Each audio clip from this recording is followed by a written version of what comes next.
A cada ano, milhões são investidos na educação. Os altos e baixos do governo e da economia acabam comprometendo esse avanço. Os resultados não são tão favoráveis. A credibilidade que o povo brasileiro aplica na educação não está lá, essas coisas. É por isso que a gente hoje fala sobre a educação no Brasil no CJC News Reportagem.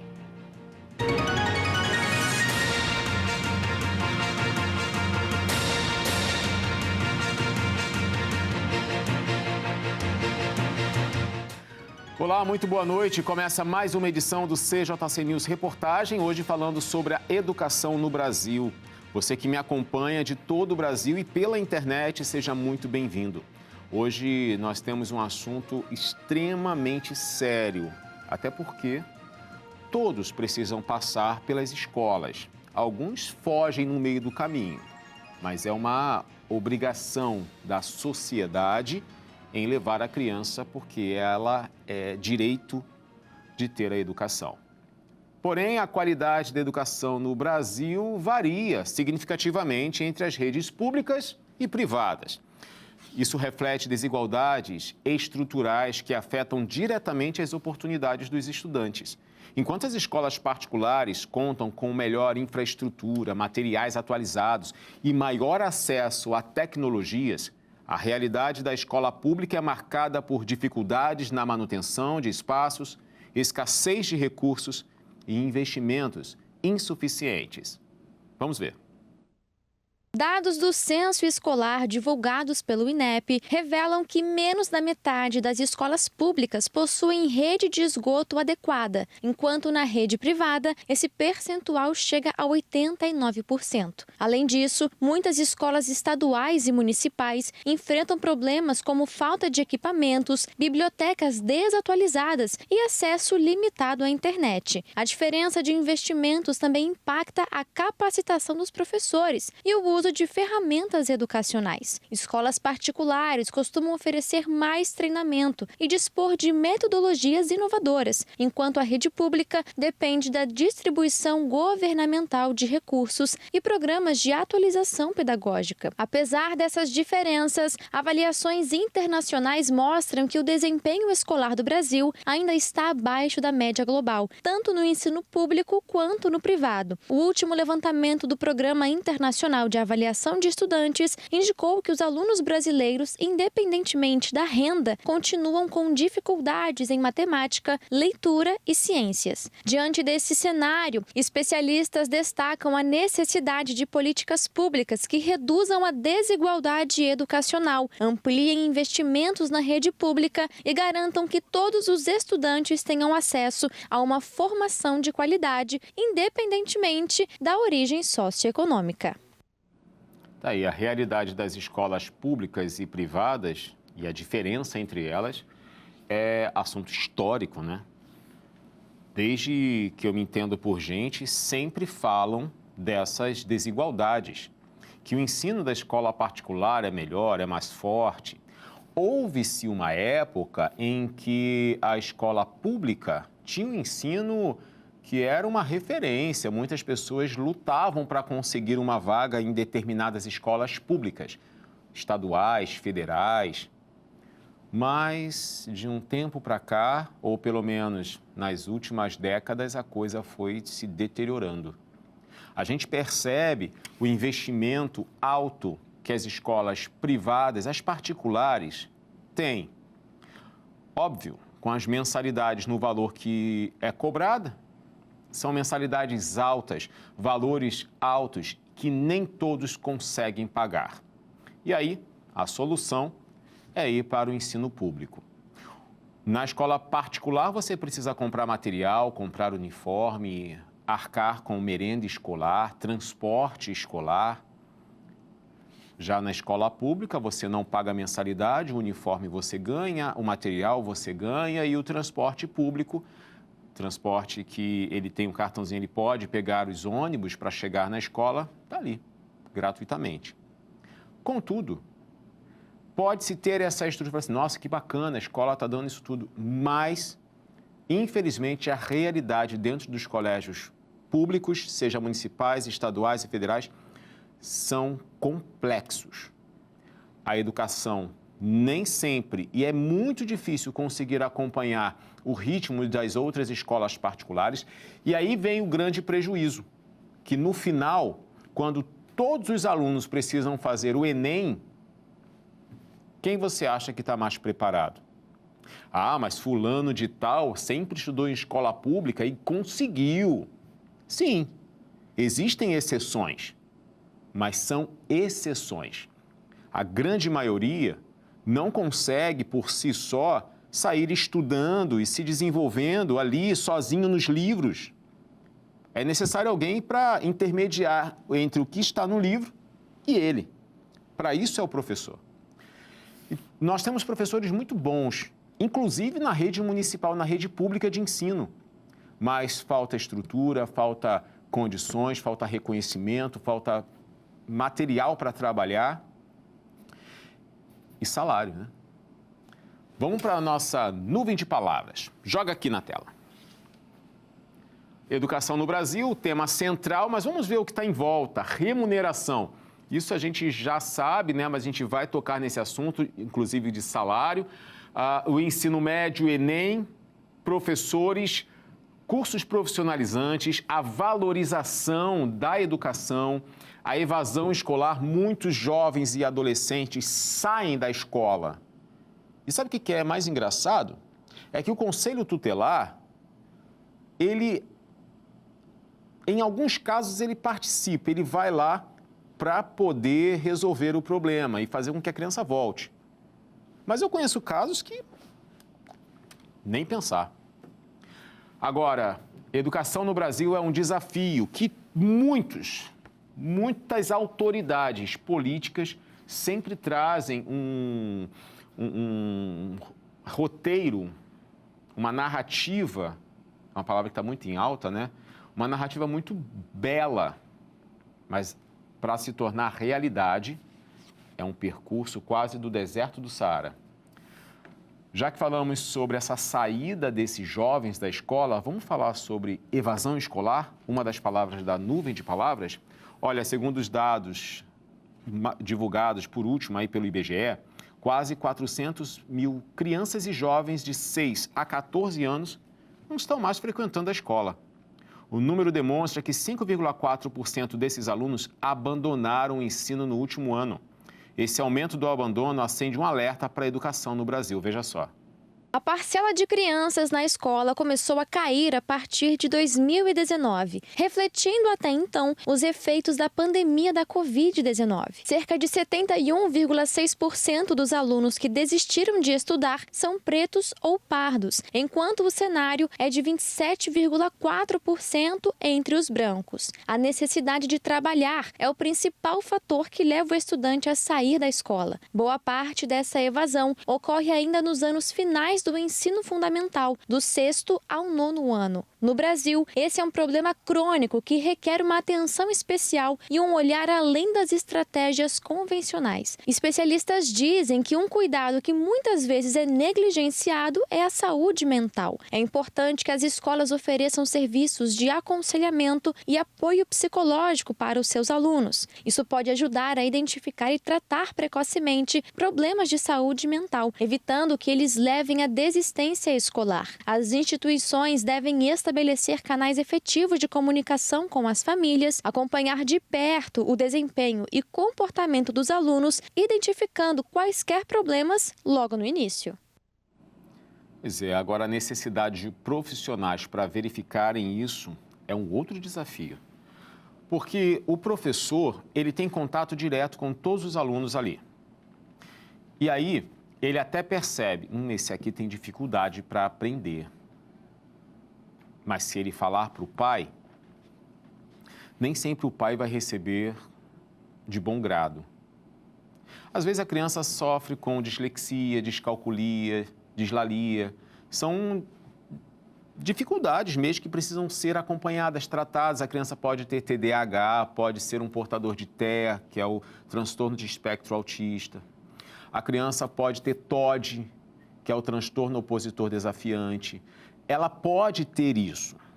Eu sei que hoje em dia está muito comum esses rótulos. Ah, a criança não consegue ficar parada. Ah, TDAH, dá Ritalina para ele. Ah, a criança tem muita dificuldade de aprender, dislexia. Às vezes é preguiça. Às vezes é falta de motivação. Às vezes é porque em casa ele tem tanta coisa acontecendo, que é o pai que bate na mãe, que ele não tem paz, ele não tem um sono saudável. Como é que ele vai aprender alguma coisa às 7 da manhã estando na escola? Existe um conjunto de fatores que influenciam dessa criança aprender. Agora, na reportagem, a gente viu que 400 mil crianças e jovens saíram da escola, abandonaram. E olha que para ter o Bolsa Família, precisa estar matriculado. Mas será que esse número está tão alto de evasão escolar? Porque muita gente saiu do Bolsa Família e aí se saiu, então, já que não ganho nada, precisa ir mais não. Será? Não sei. Até o Pé de Meia, que é o programa governamental que dá lá o dinheiro todo mês para os alunos de ensino médio, que está tendo uma confusão aí por questões de pagamento, de como é que vai vir o dinheiro, essa coisa toda que a gente vem acompanhando, até isso está deixando de ser motivação para esses jovens permanecerem na escola? Talvez os próprios alunos e os responsáveis por esses alunos, pai, mãe, avô, avó, tio, tia, quem cuida dessas crianças e adolescentes, talvez não está vendo nem mais expectativa no ensino. Porque antigamente se falava, estuda para ter um futuro. Mas ao longo dos anos que foram se passando, a educação ela foi diminuindo, foi perdendo a potência e a força. Aí fala, não, você vai para a escola que você tem que estudar para ser alguém na vida, mas ao longo do ano ele ouve o quê? O ano inteiro. A escola não ensina nada, você não aprende nada na escola. Também essa escola não faz nada direito, nunca tem professor, esse ensino também não serve para nada, essa escola é horrível. Qual é a construção de expectativa que esse aluno vai ter? Vamos seguir aqui, gente, olha só. A educação no Brasil, ela passou por vários processos, recursos, renovações de grade escolar, tudo isso. Porque é um universo, se a gente for olhar de perto, todos os critérios e quesitos da educação. Os desafios de um mercado de trabalho competitivo, modernizado e que se modifica rapidamente fazem parte da vida da grande maioria das pessoas. No entanto, a educação básica geralmente não consegue preparar os alunos para enfrentar essa parte tão importante da vida adulta. Por isso, o ensino técnico surge como uma forma de capacitar o estudante e ajudá-lo a se colocar melhor nesse novo cenário. Para quem está saindo do ambiente escolar e migrando para o mercado de trabalho, a educação profissionalizante tem o papel de promover essa transição, dando aos jovens os conhecimentos e as habilidades necessárias para desenvolverem uma profissão.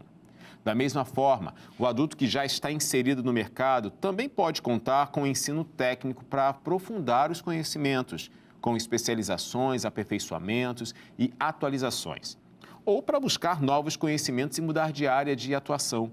O Congresso Nacional de Educação destacou o poder de transformação que um curso técnico possui. Eles afirmam que, através desse ensino, uma pessoa pode conquistar um espaço importante e abrir várias portas no mercado de trabalho. Olha, o curso técnico, ele é um facilitador para a juventude. Você que passa lá pela educação básica, né, o ensino fundamental, anos iniciais e anos finais, até o 9º ano agora, aí você termina.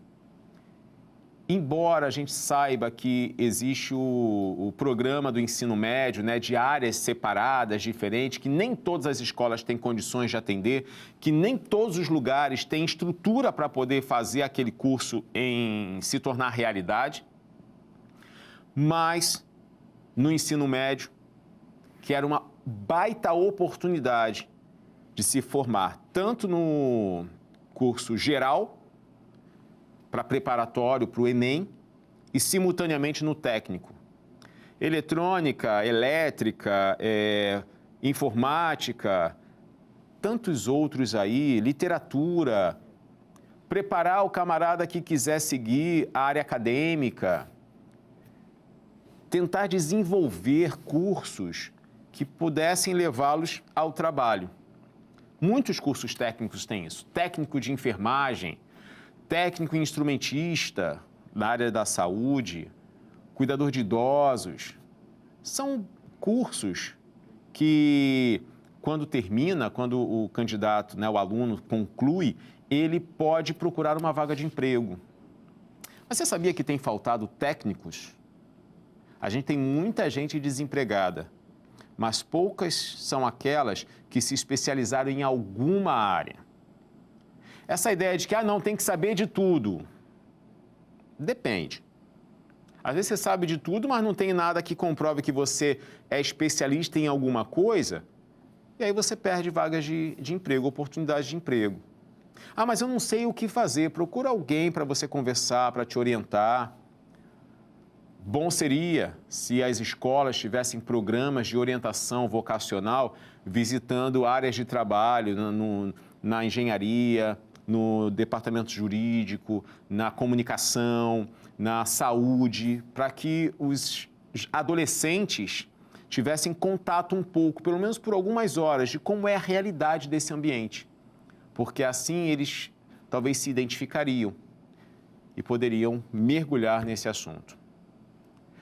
Bom, ainda falando de educação, abordando esse assunto, a nossa equipe foi às ruas saber das pessoas o que elas mudariam nas escolas para melhorar o ensino. Essa eu estou curioso. Vamos ver. Ana Fabiana, o que a senhora mudaria nas escolas para melhorar o ensino? Eu tentaria focar não só no conteúdo que está nos livros, mas preparar nossas crianças, que são o nosso futuro, para serem melhores seres humanos, éticos, respeitosos, que sabem lidar com o próximo, que levem uma vida honrada. Então, acho que hoje em dia a gente poderia atualizar algumas coisas na questão do ensino em relação a não somente ao uso da matéria, matemática, português, isso é muito importante, mas a gente poderia acrescentar alguma coisa para auxiliar no futuro, como em questão de ensino de finanças ou em relação a ajudar na escolha de uma carreira, algo mais específico nesse sentido. Eu melhoraria as escolas em tempo integrais. Seguir o modelo que eu vivenciei em Fortaleza, que 95% das escolas lá de tempo integrais. E Rio de Janeiro deveria seguir esse exemplo, né? A criança ou jovem ou adolescente ia para a escola pela manhã, tomava o café da manhã, almoçava, fazia o lanche à tarde e viria à noite, né? Colocaria essas crianças, esses jovens ou adolescentes, longe das ruas, né? Ou longe das mãos dos traficantes. Faria isso aí. Estrutura para os professores darem aula. É só isso. Tem professor, tem vontade, eles não têm estrutura para organizar a sala de aula, ensinar o que eles se propõem a ensinar. Minha filha hoje estuda em escola particular e eu tenho conhecidos que dão aula em escola pública, eles são muito parecidos. Eu acho que a carteira de ensino é boa. O problema é que eles não conseguem passar conteúdo. Essa carteira de ensino ela não é cumprida, né, para os alunos, principalmente de escola do Estado. Tá, e essas foram as opiniões das pessoas, né? Será que se colocássemos todas elas em prática, resolveríamos o problema? Olha, isso é uma questão difícil, mas que a gente tem que tentar, tem, né? Não tem como falar sobre esse tema sem falar sobre educação infantil, que é a primeira etapa da vida escolar de uma criança e é responsável pelo desenvolvimento integral delas até os 6 anos de idade, moldando aspectos físicos, psicológicos, intelectuais, sociais e também complementando a ação da família na comunidade. É uma das fases mais importantes do desenvolvimento e o principal é um direito concedido a todas as crianças. Entretanto, que ainda sofre com problemas graves. Em 2024, mais de 630 mil crianças tiveram que adiar o ingresso na vida escolar, tendo que esperar na fila para vagas em creches públicas. Os dados do levantamento feito em escala nacional pelo Gabinete de Articulação para a efetividade da política da educação no Brasil. De acordo com o estudo, crianças em quase metade dos municípios brasileiros sofrem com dificuldades na fila de espera para fazer a matrícula na educação infantil. Para se ter uma ideia de como isso afeta a educação das crianças no país, mais de 78 mil delas não frequentam a pré-escola, sendo que 50% delas estão nessa situação por conta da falta de vagas em rede pública de ensino.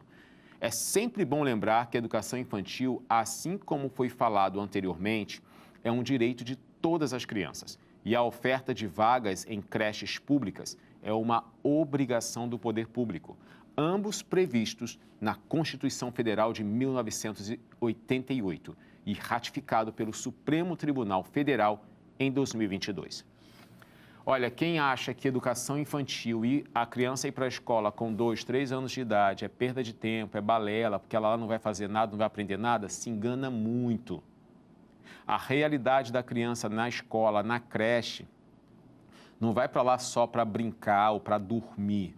E até se for para brincar, a brincadeira, a atividade lúdica tem uma função essencial. Você sabe por que as crianças amassam papel na escola? Para a musculatura da mão ter força. Porque depois, para pegar o lápis, precisa ter força na mão. Essa musculatura precisa estar desenvolvida. Por isso que a gente vê, às vezes, pessoas pegando lápis com a mão toda coisa, porque às vezes não passou por isso.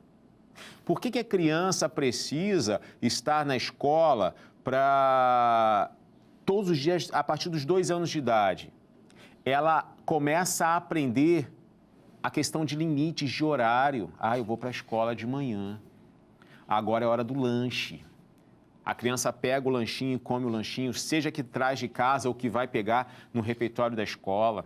Ela vê outras crianças se alimentando, isso prepara ela, isso faz com que ela se sinta parte integrante. O desenvolvimento cognitivo dessas crianças é extremamente desenvolvido na creche e na escola, uma vez que ela consegue ver o outro. E quando uma criança vê o outro, ela se identifica. Ela sabe como ela é por ver os colegas. Ela sabe que ela pode correr quando vê um coleguinha correndo, que pode brincar. Socialmente nem se fala. As crianças hoje em dia têm uma facilidade para ficar no tablet, celular.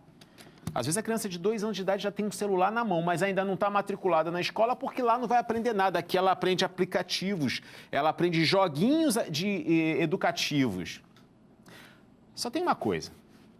Nesses jogos de aplicativos, de jogos educativos na internet, a criança aprende a pegar e escrever A. Legal. Mas e na hora que ela for escrever no papel, ela vai conseguir? Nem sempre a solução está ali na tecnologia. Mas ela inserida ali, ela como um professor, uma professora, com uma autoridade que é diferente do pai e da mãe, ela já vai começar a entender que a vida não é como ela quer. São muitas vantagens de uma criança com 2, 3 anos de idade já estar na escola.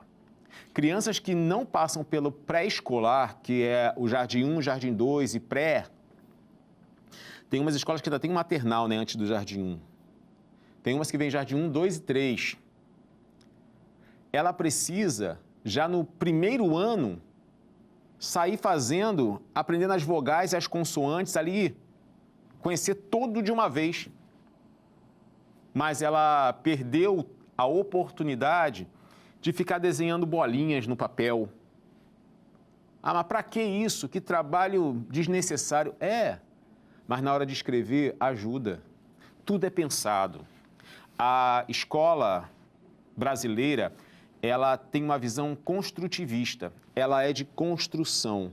Um ano depende do ano anterior para conseguir promover. Você pode ver que você foi aprender uma coisa que todo mundo gosta. Se eu perguntar aqui, todos eles aqui adoravam fazer equação do 2º grau na escola.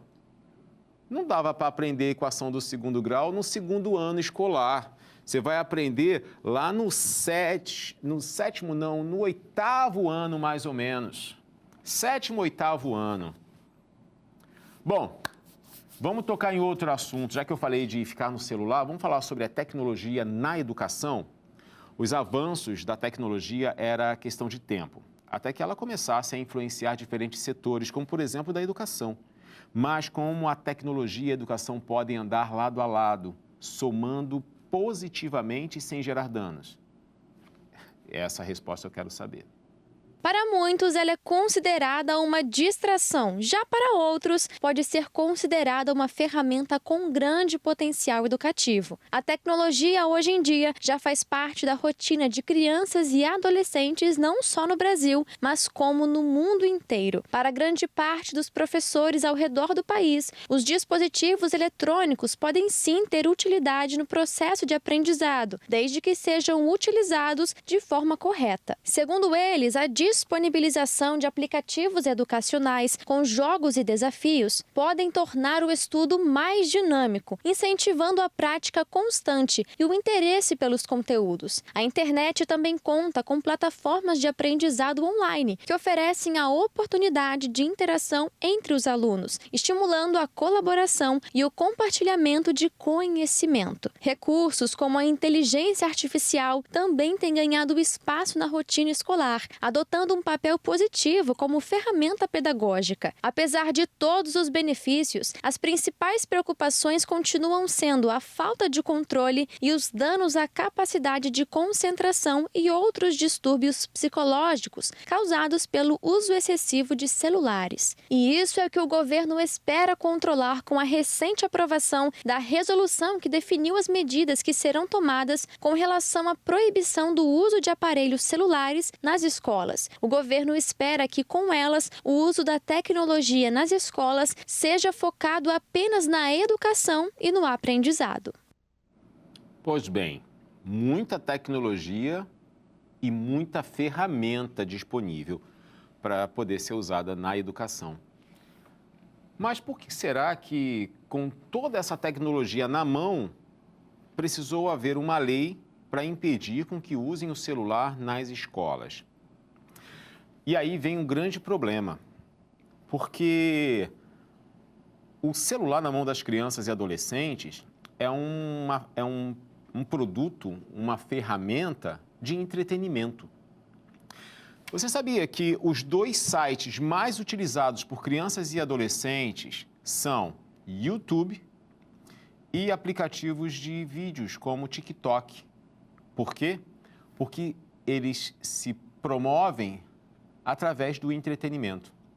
E a criança, adolescente, fica com tablet e celular dele ou dos pais ou de quem quer que seja, vê um vídeo, aquele vídeo, ele é tão estimulante, ele tem tantas cores, velocidade, música, sons, ele tem um dinamismo aqui para os olhos, que faz com que o cérebro daquela criança produza e libere dopamina, que é um neurotransmissor de prazer. Esse é um neurotransmissor extremamente viciante. Sabe as pessoas que são usuárias de drogas? Quando elas fazem uso da droga, é o que o cérebro acaba lançando mais dopamina. E aí, a dopamina ela sobe, a pessoa sente um êxtase de alegria, de euforia ali, e depois ela vai caindo. Para o usuário de drogas, ele, quando sente isso, ele vai lá e usa a droga de novo. Para quem está com o celular ou tablet na mão, ele passa o vídeo, porque o outro vídeo vai voltar a dar esse entusiasmo todo. E isso vicia, fazendo com que qualquer coisa tediosa, qualquer coisa que é chato, ele não vai querer. Por isso mesmo que a regra para tirar os celulares das escolas é tão importante para que eles possam voltar a ter prazer em não ter a tela, em conversar com as pessoas, com os amigos, em brincar de coisas que a gente brincava nos intervalos sem celular. Lembra que você tinha que ficar inventando e era cada brincadeira sem graça que a gente se divertia? Porque a gente sabia lidar com o tédio, com as telas. O tédio é algo que eles não aceitam viver. Não tem pra onde correr, o tédio está aí para todo mundo. Vamos seguir aqui, gente. Olha só, o ensino médio brasileiro enfrenta desafios que vão além da sala de aula, levantando dúvidas sobre a real capacidade de preparar os estudantes para o futuro. Além das dificuldades na aprendizagem, muitos jovens não enxergam sentido no modelo atual de ensino e acabam desmotivados a seguir nos estudos ou prestar o Exame Nacional do Ensino Médio, o famoso Enem. Uma pesquisa do Conselho Nacional da Juventude revelou que 7 em cada 10 jovens se sentem despreparados para a prova. O levantamento, que ouviu 68 mil pessoas entre 15 e 29 anos, aponta uma queda na adesão ao ensino e um aumento na preocupação com o desempenho. Entre os motivos do desinteresse estão a falta de conexão entre o conteúdo ensinado e as exigências do mercado de trabalho, além da necessidade de muitos estudantes deixarem a escola para buscar uma fonte de renda. Outro fator relevante é a mudança no papel do Enem. Desde 2017, o Enem deixou de ser uma alternativa para a certificação do ensino médio, servindo apenas como porta de entrada para o ensino superior. Isso afastou ainda mais jovens que antes viam na prova uma oportunidade de finalizar os estudos. Os especialistas alertam que sem reformas eficazes e políticas públicas voltadas para tornar o ensino médio mais atrativo e conectado à realidade dos estudantes, o país pode enfrentar um agravamento na evasão, na saída dos alunos da escola e na desigualdade de acesso ao ensino superior. Qual foi a saída encontrada recentemente? Dinheiro. O programa Pé de Meia veio dando uma estratégia de saída para que os jovens não saíssem da escola. Porque alguns, não todos, tá? Está saindo um monte de gente da escola, está tendo aí 400 mil alunos a menos na escola, desistiram. Esses 400 mil não foram trabalhar, não. Aqueles que foram para trabalhar, o Pé de Meia foi lá e... não sai para trabalhar não, eu te dou aqui, ó, R$200. A questão é que lá fora, no trabalho, ganha mais de 200. E dependendo dos trabalhos aí que alguns adolescentes vão trabalhar, porque tem uma aliciação muito grande para o mercado criminoso, eles não ganham só R$200. Não estou a favor disso, não. Mas a gente vê que essa daí não vai ser a solução para impedir a evasão, a saída dos alunos da escola. Mas uma coisa que eu falei agora, que é fundamental. Por que eu estudo isso se eu não vou usar isso? Por que eu preciso estudar tais disciplinas se no ensino médio eu estou me preparando para o mercado de trabalho? O mercado de trabalho não quer saber se eu sei as figuras de linguagem que eu aprendo em português. Se eu sei ou não os estados físicos da água. Os estados químicos da água. Gasoso. Para quê? Para que eu vou... O que isso daqui me garante lá na frente? Por que eu tenho que saber a aceleração que eu estudo na física, se para entrar no mercado de trabalho eles nem vão me perguntar isso? Estou falando que não seja importante estudar essas coisas, mas estou falando que é necessário ter praticabilidade. Tem que ter aplicabilidade da coisa. Eu preciso saber usar isso na vida real. Eu preciso aprender coisas que vão me permitir conseguir um emprego. Porque o ensino médio é a preparação deles para isso. Mas eles vão para a faculdade. Ok, mas antes de entrar na faculdade, os camaradas querem trabalhar. Precisam trabalhar. Tem uns que não querem, não. Mas uma boa parte quer ter alguma coisa para poder trabalhar e saber trabalhar. Mas se não tiver se não enxergar essa saída ou essa recompensa do esforço, muita gente, não preciso. Vamos seguir, gente, ainda sobre educação no Brasil. Sempre ouvimos dizer que um problema para alcançar a educação de qualidade é a falta de valorização dos professores. E realmente esse é um dos principais fatores. Os profissionais que têm a missão essencial de cuidar e zelar pelo ensino estão consistentemente no fim da lista dos salários das carreiras de ensino superior. É vergonhoso isso, não é? Veja só.